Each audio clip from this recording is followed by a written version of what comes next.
Okay. I am with two fabulous musicians. They are members of Camerata Pacifica, Santa Barbara based and world class chamber ensemble that flutist Adrian Spence founded some, I don't know, what is it, 21 years ago, something like 24 maybe? I can't remember. Who cares? But a long, long time ago. And it is one of the great chamber music ensembles, certainly on the West Coast. And I think, it won't be long before we got some international distribution. We're talking about a CD about to come out.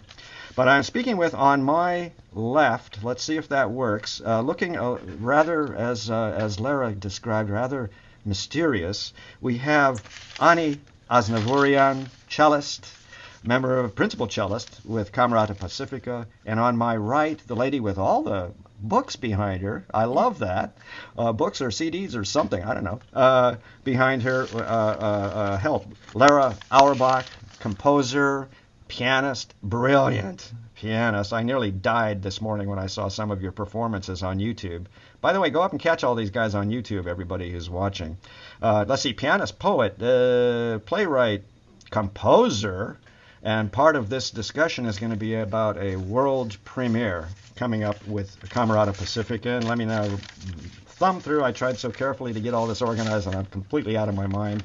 Let me run the dates by and so on, because Camerata Pacifica plays throughout Southern California, and I know a lot of people throughout Southern California watch this interview. So here are the dates coming up in the beginning of March. March 6th, Thursday, in Los Angeles at the incredible Zipper Hall, the beautiful acoustic of Zipper Hall. Friday, we're going to focus more on Friday. It's the same program, but on Friday, March 7th, in Santa Barbara at Hahn Hall, beautiful chamber music hall in Santa Barbara. Sunday, March 9th in Ventura, and Tuesday, March 11th in Pasadena. So, there are plenty of you out there in Southern California. Do not waste a minute. Go right to your local newspapers and classical radio sources and get these dates locked in, get the phone numbers locked in. In Santa Barbara, the phone number to call for tickets for the Friday, March 7th performance by Camerata Pacifica. The telephone number is 805-884-8410. And tickets, I think there's a 1 o'clock kind of a shorter program, a lunch, brunch kind of program at 1 o'clock on the 7th. That's $22. And then the evening concert is at 7:30, and it's $45 for a ticket. And Lera tried to get away. I saw that. Okay. My cat. Here's the. Oh, look at that cat! Wow. Okay, come on. What is its name? It's Behemoth. I Like in Master and Margarita of Bulgakov, talking about books. So he's just saying hello. Okay, I'm so sorry I asked. And then we had an errant son on Annie's screen a minute ago. I think everything's under control now. Here's the deal. Both Lera and Annie, as I understand from our little chat earlier, met as roomies at Juilliard. Tell me, is it a lie or is it true? It's true. It happened. And is it okay? Yeah, we still talk to each other. Okay, good. I'm glad to hear that. Because clearly, I mean, you two have played a lot together over the years, and especially, I mean, Camerata audiences have had an opportunity to hear several pieces of Lera's, at least two anyway. I thought we had heard the preludes for violin and piano, but apparently not. Hello, Adrian Spence, pay attention. But we have heard Lera herself play the 24 her 24 preludes, and then her 24 preludes for cello and piano with Ani. And here's my quick question. Everybody asks, what was this obsessive-compulsive thing with 24 preludes?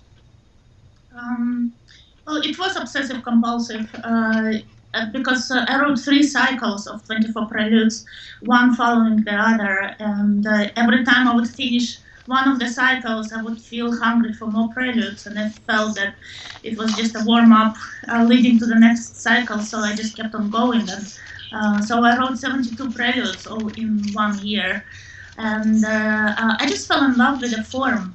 It just gives so much possibilities, like a very large canvas that you can create so many psychological, coloristic, explorative possibilities that it's really fascinating. Yeah, and it is that whole study of tonality and emotions. That from that whole book, I forget what it is, but it's where every single tonality is described with a certain emotional context in the 17th, 18th century.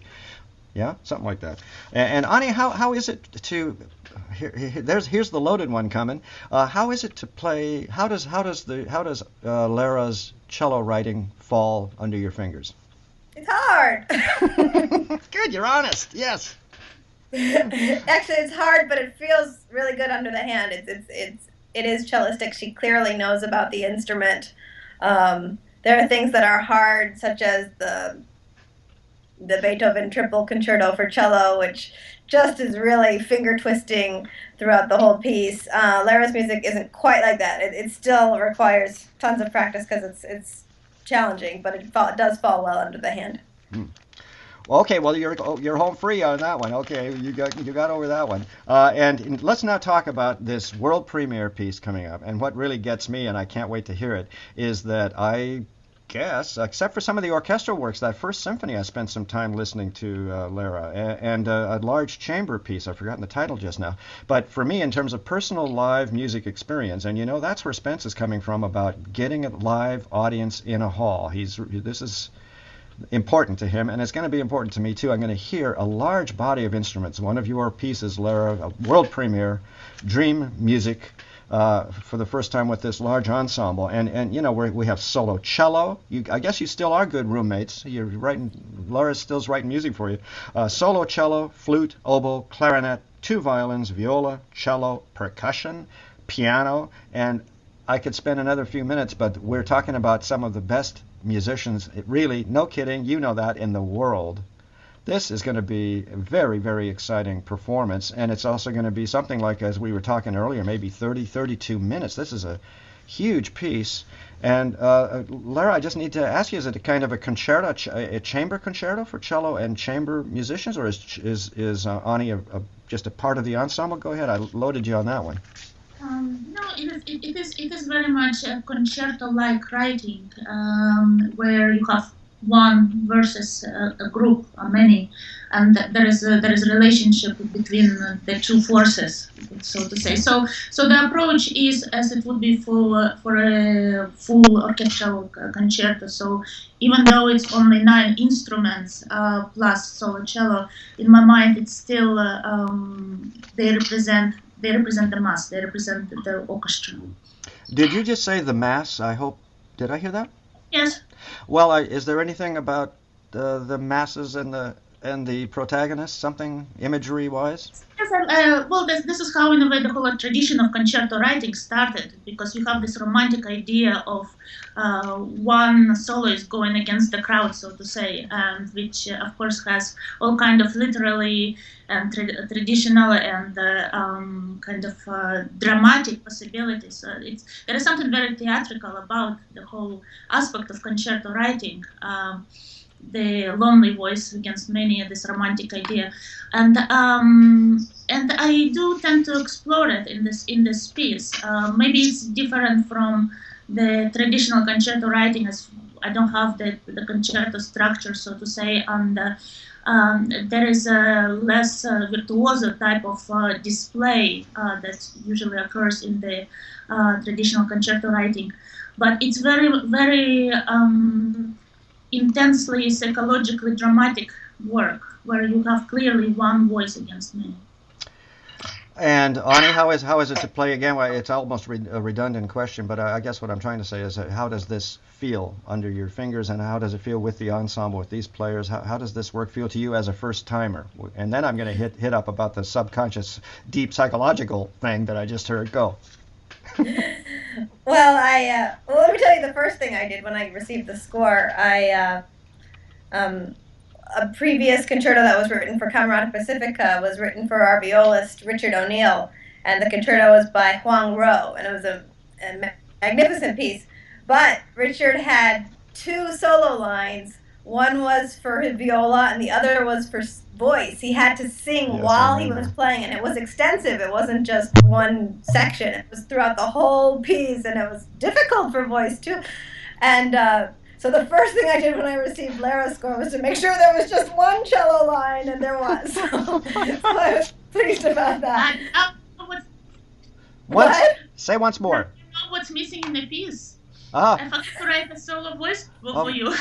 I know I have to watch what I say around Lera because she'll take yeah, anything. yeah, because she could throw that in the next several days. Oh well. It's Anyway, true. There's still well, time. We still have time. Yes. and But it's been great. The learning process has been a lot of fun. It's a through composed piece. mhm. It seems like to me, this is the first time I'm talking to Lera since I received the score and the cello part. But it seems like dream sequences to me is a lot of sections strung together, but yet it still has a flow. I don't know if that's exactly what she intended, but that's my impression. And so there's that. There's it's challenging in the fact that I have to have that mental um, what's the word I'm looking for? Stamina to get to Mm. the end of the piece because there aren't breaks. It's not three different Yeah. movements like a standard concerto. I have to see the end of this 32-minute piece at the very beginning. So it does take a lot of mental and physical stamina because there aren't too many breaks in it for the solo cello part. Um, so that those are my initial impressions. It's quite beautiful. There's one section which I think is the most beautiful melody I've ever played in my life. And then typical Lara, if it's so beautiful, she won't let it last long. She always leaves you wanting a little bit more. But that's one of the things that's so attractive about her music. Yes, Um, I find it very, very approachable. I know that word is overused all the time, but very approachable. And I'm speaking actually on behalf of audiences who are hearing Lera's music for the first time. As you, Lera, said something about if people come to any of my performances and they go through a performance and they haven't picked up anything, they've just wasted their time and their money. I mean, you are absolutely certain that there is going to be a response, which is always the case in music anyway. But I know that you are, or I'm guessing from what I've also heard, that you are very focused on a narrative, and that's a loaded word. But now it's my turn to ask you.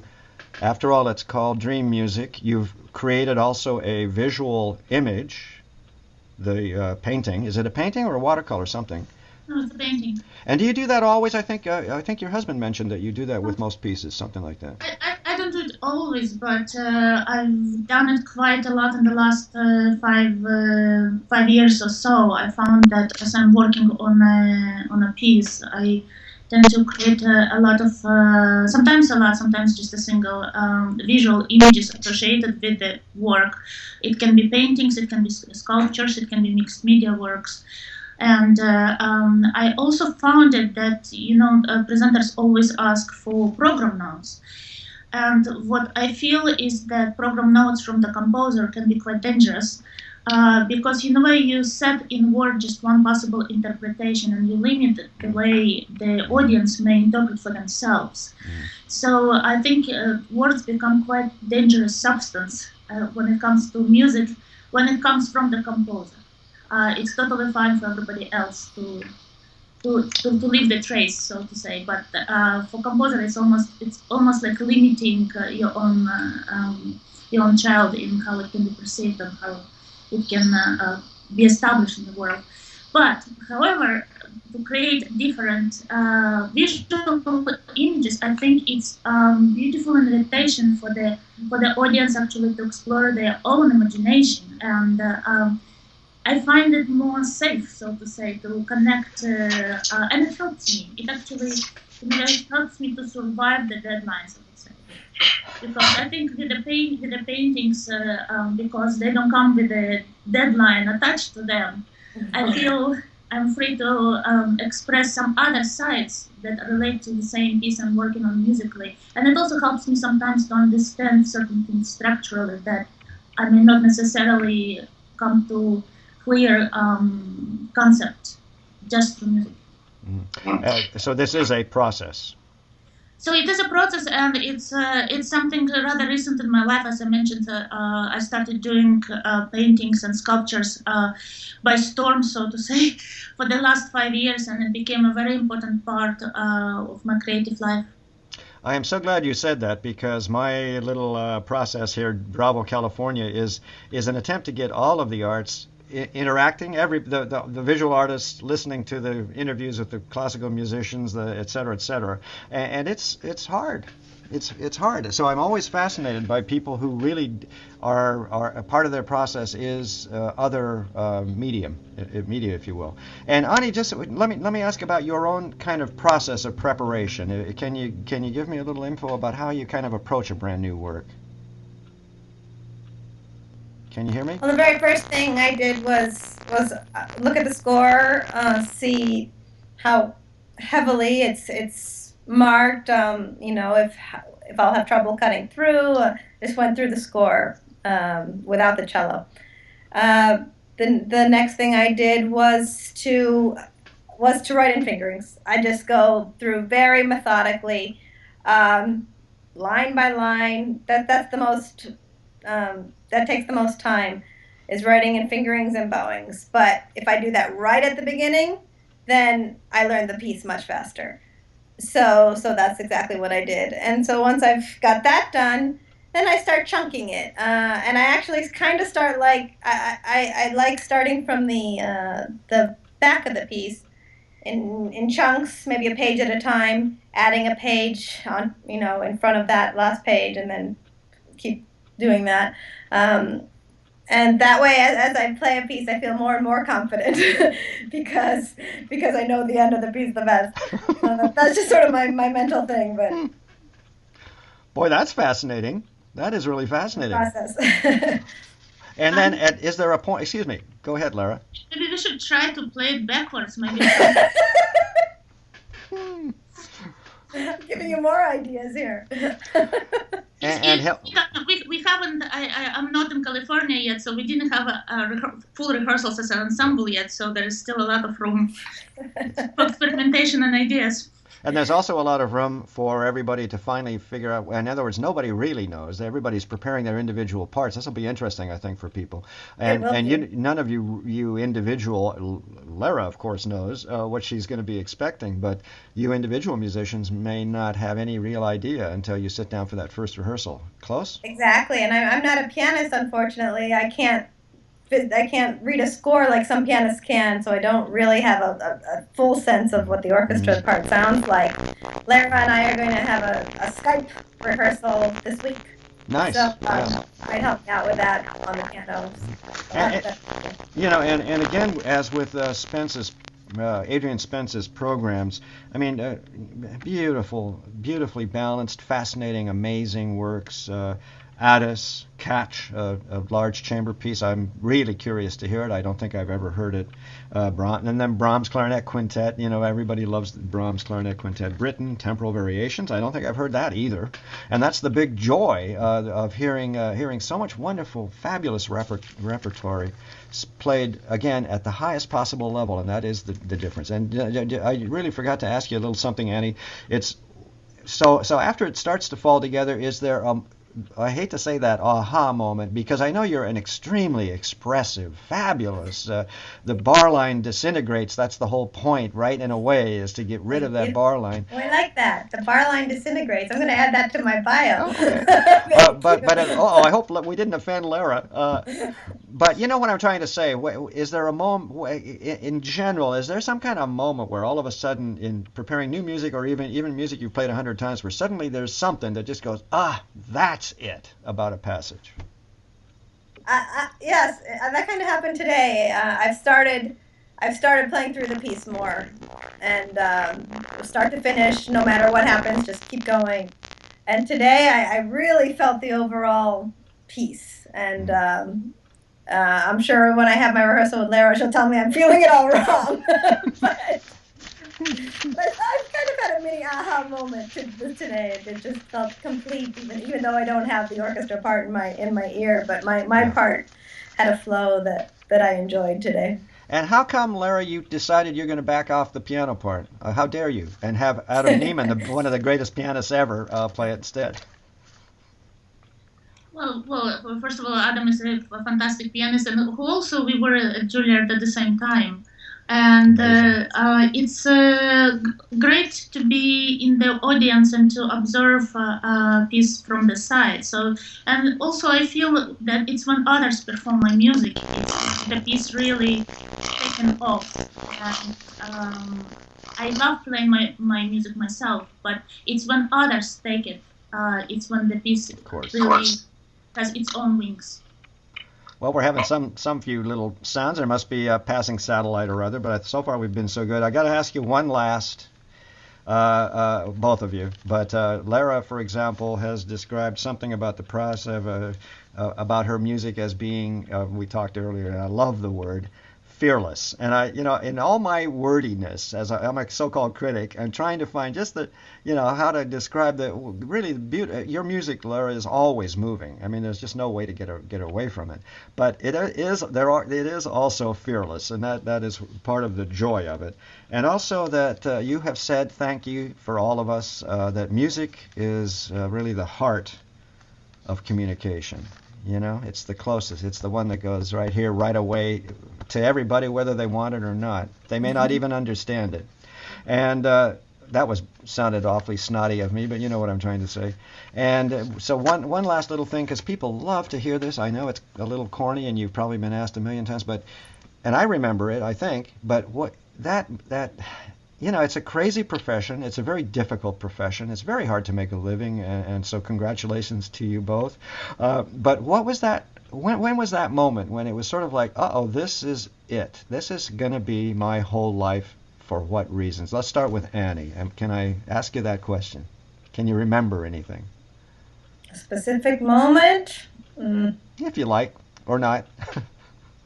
No, it was just it's been in my blood for so long. I mean, starting when I was 3, and it was always the top thing, most important thing in my life. Always, and I always enjoyed it. It wasn't forced upon me. So it was, I guess, that the time when I really made the decision if it would be forever was when I was applying for colleges, and I had to decide whether to, apply to a conservatory or more emphasize academics.